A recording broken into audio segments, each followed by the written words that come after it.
तो दोस्तों आज हम बात करने वाले हैं G20 समिट के बारे में। आपने अपने शहरों में अभी तक कुछ ऐसे पोस्टर्स तो देख ही लिए होंगे। देश की सबसे अहम इमारतों को क्लीन किया जा रहा है और वहाँ कल्चरल कार्विंग्स करी जा रही हैं। कल्चरल कार्विंग्स का मतलब है कि हमारे ट्रेडिशनल फोटोज को दीवारों में पेंट किया जा रहा है। एक ऐसी जगह जहाँ वर्ल्ड के सबसे प्रोमिनेंट लीडर्स साथ में आते हैं और कुछ इंपॉर्टेंट डिसीजंस को अंजाम देते हैं। मैं बात कर रहा हूँ G20 summit. Leaders are arriving at the G20 summit. President Biden is traveling to India.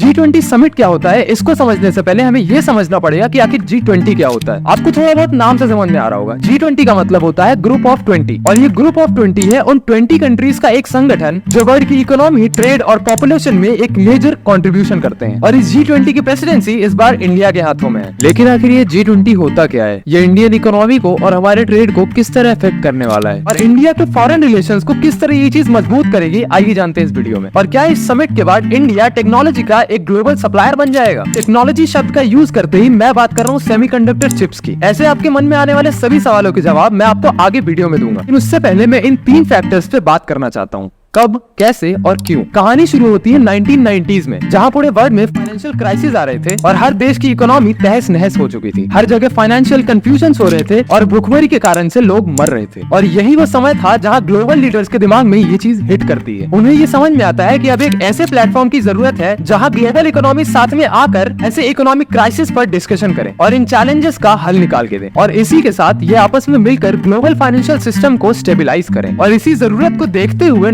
1999 में फॉर्म हुआ G20। जैसा कि मैंने आपको वीडियो में शुरू में ही बता दिया था, G20 का मतलब होता है ग्रुप ऑफ 20। इन 20 कंट्रीज में 19 इंडिविजुअल कंट्रीज आती हैं, जैसे कि India, China, United states of America. और वो जो एक बचा हुआ है वो है यूरोपियन यूनियन। यूरोपियन यूनियन के अंदर डेनमार्क और पोलैंड जैसे कई छोटे छोटे देश आते हैं जो आपस में कंट्रीब्यूट करके यूरोपियन यूनियन बनाते हैं और जो कि आगे चल के G20 का एक अहम हिस्सा बन जाता है। इसके अंदर वो सारी कंट्रीज आती है जिनका GWP मिलाकर 80% से भी ज्यादा होता है। अब ये GWP क्या होता है? जैसा कि एक इंडिविजुअल कंट्री के लिए हम GDP नापते हैं, उसी तरह अगर पूरे वर्ल्ड के लिए देखा जाए तो एक टर्म आता है GWP। अब इस चीज से आप खुद ही अंदाजा लगा लीजिए, अगर इन 20 कंट्रीज का ग्लोबल GWP 80% से भी ज्यादा होता है तो ये कंट्रीज कितनी ज्यादा पावरफुल होने वाली है। इसके अंदर इंडस्ट्रियलाइज मतलब कि डेवलप्ड और डेवलपिंग नेशंस भी आते हैं कि पूरे वर्ल्ड का 75% ऑफ इंटरनेशनल ट्रेड को कंट्रोल करते हैं। इंटरनेशनल ट्रेड का मतलब होता है कि किसी भी कंट्री में क्या इम्पोर्ट हो रहा है और क्या एक्सपोर्ट हो रहा है। इन सभी चीजों पर इन 20 कंट्रीज की नजर रहती है। और अगर सिर्फ इन 20 कंट्रीज की पॉपुलेशन को मिला दिया जाए तो ये वर्ल्ड का 2/3 हिस्सा कवर कर लेती है। 2008 तक में तो इसको ज्यादा कोई भाव नहीं देता था, मतलब कि एनुअली इसकी एक आधा मीटिंग हो जाती थी। लेकिन इसको ग्लोबल स्टेज मिला 2008 और 2009 की इकोनॉमिक क्राइसिस के टाइम पर। और इसी के साथ G20 बना the symbol of international cooperation. आपको 2 सवालों के जवाब तो मिल ही गए होंगे कि ये कब शुरू हुआ और कैसे शुरू हुआ। अब हम बात करते हैं कि आखिर ये क्यों शुरू हुआ, इसके शुरू होने के पीछे क्या वो मेन रीजंस हैं। ये जो 1990 से लेकर 2009 वाला पीरियड था, इस पीरियड में पूरे वर्ल्ड में कई इकोनॉमिक क्राइसिस हुई जिसकी वजह से एशिया और लैटिन अमेरिका मेजरली अफेक्ट हुए थे और जिसकी वजह से आगे चल के ग्लोबल फाइनेंशियल सिस्टम्स में कई कॉम्प्लेक्सिटीज उत्पन्न होने लगी। G20 के आने से पहले जो एग्जिस्टिंग इंटरनेशनल बॉडीज जैसे कि इंटरनेशनल मॉनेटरी फंड IMF का नाम तो आपने सुना ही होगा और दूसरा है वर्ल्ड बैंक, ये इतने ज्यादा पावरफुल नहीं थे कि ये इस क्राइसिस का मैग्नीट्यूड और कॉम्प्लेक्सिटी को झेल पाए। There was a lack of coordination in the major economies to deal with these challenges. और फिर इसके बाद जो दुनिया की सबसे बड़ी इकोनॉमीज है उसके प्रेसिडेंट और प्राइम मिनिस्टर्स को ये चीज रियलाइज हुआ कि ये जो भी चैलेंजेस आ रहे हैं इनको आपस में डिस्कस करना सबसे ज्यादा जरूरी है, ताकि इनके पास जो भी इंफॉर्मेशन है ये आपस में शेयर कर सके और कोऑर्डिनेट करके फ्यूचर में आने वाले क्राइसिस को रोका जा सके। और ये जो भी कॉन्सेप्ट था इसको एक्चुअल प्रैक्टिकलिटी में लाने में US treasury secretary Larry summers और कैनेडियन मिनिस्टर पॉल मार्टिन का एक मेजर रोल था। तो ये बताऊं कि ये इंडिया को किस तरीके से इफेक्ट करने वाला है, मैं आपको एक इंपॉर्टेंट चीज बता देता हूँ। जैसा कि आप सभी को पता है कि India is set to be the host of G20 in 2023। One of the most highest level of meetings है जो आज तक इंडिया में हुई है और ये इंडिया के लिए एक ऐसा मौका है जिससे कि वो G20 नैरेटिव पर एक तगड़ा इम्पैक्ट डाल सके। जब ये मीटिंग शुरू होती है तो कोई एक लीडिंग कंट्री का लीडर अदर लीडर्स का वेलकम करता है, शुरुआती टोन सेट करता है ताकि डिस्कशन को आगे बढ़ाया जा सके। और फिर इसी के बाद वहाँ जितने भी बिजनेस टाइकून्स आए हुए होते हैं और जितने भी बड़े लीडर्स आए हुए होते हैं वो सभी उन प्रॉब्लम्स को शेयर करते हैं जो वो एज ए चैलेंज फेस कर रहे हैं। पैनल डिस्कशंस होते हैं, मतलब कि ग्रुप डिस्कशंस होते हैं जिसमें ग्लोबल इकोनॉमी, क्लाइमेटिक चेंज और ट्रेड जैसी चीजों चीजों के बारे में डिस्कशंस होते हैं। इसके साथ आगे बढ़ते हुए कई बायलैटरल मीटिंग्स होती हैं। बायलैटरल मीटिंग्स का मतलब होता है किसी दो देश के लीडर्स आपस में मिलके अपने रिलेशंस अच्छे कर रहे हैं, दो कंट्रीज के बीच में क्या रिलेशंस है उनको अच्छे कर रहे हैं। इसके बाद अंतिम में होता है एक प्रेस कॉन्फ्रेंस, और इस समिट में जितने भी इंपॉर्टेंट डिस्कशंस होते हैं और डिसीजंस लिए जाते हैं, इस प्रेस कॉन्फ्रेंस में उन सभी डिसीजंस को दुनिया के सामने रखा जाता है और इस समिट के जो भी आउटकम्स होते हैं उन्हें अनाउंस किया जाता है। देखो, जितने भी G20 समिट्स होते हैं उनका एक टिपिकल एजेंडा होता है। जब इसकी शुरुआत हुई थी तो इनका मेजर कंसर्न इकोनॉमिक इश्यूज पर था, जीडीपी, अनएम्प्लॉयमेंट और इन्फ्लेशन जैसी चीजें, और अब एक्सपैंड होने के बाद इन सभी मुद्दों पर भी बात होती है। पहले नंबर पर आता है ट्रेड। वही ट्रेड इश्यूज पर बातें होती हैं, जैसे कि किसी गुड्स पर इंपोर्ट और एक्सपोर्ट के टाइम पे कितना टैक्स लगने वाला है। ट्रेड के पर्सपेक्टिव से मेन मुद्दा यही होता है कि दुनिया में होने वाले ट्रेड को किस तरीके से ज्यादा एफिशिएंट बनाया जा सके और फ्री एंड फेयर ट्रेड को प्रमोट किया जा सके, और कैसे ये जो किसी भी कंट्री के लिए ट्रेड बैरियर्स होते हैं इनको थोड़ा घटाया जा सके। और इसी के साथ दूसरा मुद्दा आता है इकोनॉमिक रिकवरी का। कोविड-19 और रशिया यूक्रेन वॉर, पैंडेमिक जैसी चीजों को डिस्कस किया जाएगा, क्योंकि इसकी वजह से पूरे वर्ल्ड को इकोनॉमिक डिस्टॉर्शंस झेलने पड़े हैं, और इन सभी चीजों पर बातें होंगी कि कैसे इन पैंडेमिक्स के टाइम पे वैक्सीनेशन प्रोसेस को फास्ट रखा जाए, ऐसे फ्यूचर में आने वाले पैंडेमिक्स के लिए जो समय से पहले होने वाली प्रिपरेशंस होती है, और साथ ही साथ जो प्रॉपर हेल्थ केयर इंफ्रास्ट्रक्चर्स होते हैं उन्हें मजबूत करने पर बातें होती हैं। जैसे कि आपने न्यूज में जरूर सुना होगा कि अभी कई कंट्रीज में इकोनॉमिक रिसेशंस आ रहे हैं, तो इन रिसेशन से कैसे डील करना है, कैसे इकोनॉमिक रिकवरी पे फोकस करना है, इन चीजों पर बात होती है। अब ये कोविड-19 और रिसेशन जैसी चीजों में कैसे इकोनॉमिक रिकवरी करी जा सकती है, इसकी बात हम फ्यूचर में किसी वीडियो में करेंगे। अब जो सबसे अहम मुद्दा है जिसके ऊपर बातें होने वाली है वो है क्लाइमेट चेंज। और इंडिया में और पूरे वर्ल्ड में कई ऐसे इवेंट्स देखने के लिए मिले हैं जिसकी वजह से इस चीज पर मेन हाईलाइट आ जाता है। जैसे कि इंडिया में ही देख लीजिए तो उत्तराखंड और दिल्ली जैसे रीजन्स में हैवी रेनफॉल हुई। अगर इंडिया के बाहर देखा जाए तो नाइजीरिया और डेनमार्क जैसे देशों में कई क्लाइमेटिक डिजास्टर्स हुए हैं, तो उन पे कैसे फोकस किया जा सकता है, इन सभी चीजों पर बातें होंगी। अब इंडस्ट्रियल वेस्ट और कार्बन एमिशंस की वजह से कई हार्मफुल गैसेस रिलीज होती हैं, जैसे कि मीथेन और नाइट्रस ऑक्साइड, और जब ये गैसेस आगे चल के एटमॉस्फेयर में ट्रैप हो जाती है तो जो सन की हीट रहती है वो एटमॉस्फेयर में ट्रैप हो जाती है, और इसी की वजह से हमें ग्रीन हाउस इफेक्ट देखने के लिए मिलता है। यही वो मेन कारण है जिसकी वजह से आगे चल के हमें ozone layer depletion, heavy rainfall, floods और वाइल्ड फायर जैसी कई भयानक इवेंट देखने के लिए मिलते हैं। अब आते हैं जियोपॉलिटिकल इश्यूज पर। जैसे भी रशिया यूक्रेन वॉर के टाइम पर थोड़ा मामला गर्म था, और उसी तरह यूएस और चाइना की कई राइवलरीज सामने आई जो कि दुनिया की दो सबसे लार्जेस्ट इकोनॉमीज है, और फिर नॉर्थ कोरिया के न्यूक्लियर प्रोग्राम्स, इन सभी चीजों पे इस मीटिंग में डिस्कशंस होंगे कि कैसे नॉर्थ कोरिया को न्यूक्लियराइज करने के लिए प्रेशर किया जाए। ये जो प्रेसिडेंसी है इसका एक बहुत बड़ा इम्पैक्ट पड़ने वाला है हमारी इकोनॉमिक ग्रोथ पर। ये एक ऐसी अपॉर्चुनिटी है जो इंडिया को बल्क में फॉरेन इन्वेस्टमेंट्स ला कर दे सकती है। अब ये क्यों होने वाला है इस चीज पे मैं थोड़ा आपको ब्रीफ कर देता हूँ। इस मीटिंग में कई बिजनेस टाइकून्स आने वाले हैं और कई ग्लोबल लीडर्स आने वाले हैं, और क्योंकि इंडिया अब एक टेक्नोलॉजिकल हब बन रहा है तो इस मीटिंग के बाद इंडिया की जो रिलायबिलिटी रहेगी ग्लोबल लीडर्स की आंखों में और इन बिजनेसमैन्स की आंखों में वो बढ़ जाएगी, और वो इंडिया को एक स्टेबल इन्वेस्टमेंट डेस्टिनेशन की तरह देखने लगेंगे। और जाहिर सी बात है कि अगर इंडिया में फॉरेन इन्वेस्टमेंट्स बढ़ेंगी और अगर जॉब्स क्रिएट होंगी तो बेरोजगारी कम होगी। अगला सबसे इम्पोर्टेंट इफेक्ट पड़ने वाला है इंडिया के एक्सपोर्ट सिस्टम को। आज की डेट पे India is one of the most prominent exporters of these IT services, और इस प्रेसिडेंसी के साथ इंडिया को एक ग्लोबल स्टेज मिलने वाला है जहां पर हम अपने एक्सपर्टीज को शो करके नई अपॉर्चुनिटीज को ग्रैब कर सकते हैं। इसी के साथ कई फील्ड्स हैं जैसे कि फार्मास्यूटिकल्स, इंजीनियरिंग गुड्स,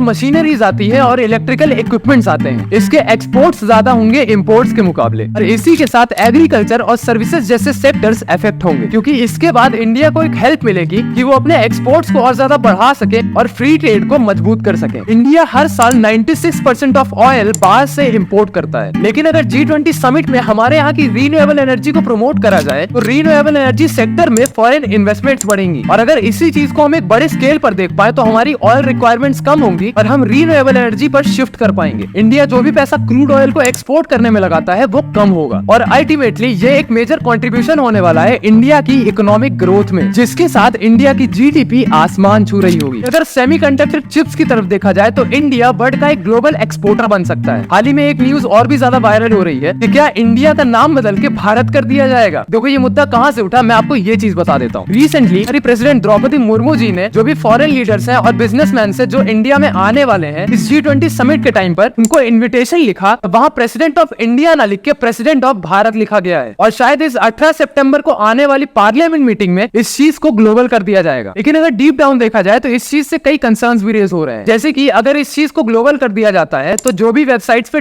.in करके आता है जो कि गवर्नमेंट की ऑफिशियल वेबसाइट्स होती है, वेबसाइट्स में .in हटा के .bh करना पड़ेगा। लेकिन मेरे हिसाब से ये सबसे बड़ा कदम है भारत के कल्चर और भारत के ट्रेडिशन को ग्लोबली रिप्रेजेंट करने का, क्योंकि कहीं ना कहीं वो जो वर्ड इंडिया था वो अभी भी उस कॉलोनियल स्लेवरी को रिप्रेजेंट कर रहा था, क्योंकि ब्रिटिशर्स के टाइम पे हमें दी गई थी। इस चीज को हटाने का एक मेजर कदम लिया जाना चाहिए। अगर आपको ये वीडियो अच्छा लगा तो हमें सपोर्ट करिए, वीडियो को लाइक करिए और हमें कमेंट्स में जरूर बताइएगा कि आपके इस पर क्या विचार हैं। आपको क्या लगता है कि G20 समिट किस सेक्टर्स में और भी ज्यादा इफेक्ट करने वाली है? और एक चीज जो मैं कमेंट्स में सबसे ज्यादा एक्सपेक्ट कर रहा हूँ कि मुझे ये पता चले कि आपके शहरों में क्या सिग्निफिकेंट चेंजेस करे गए हैं। हम इसी तरह के जियोपॉलिटिकल मुद्दों पे वीडियोस लाते रहते हैं, तो चैनल को सब्सक्राइब करिएगा।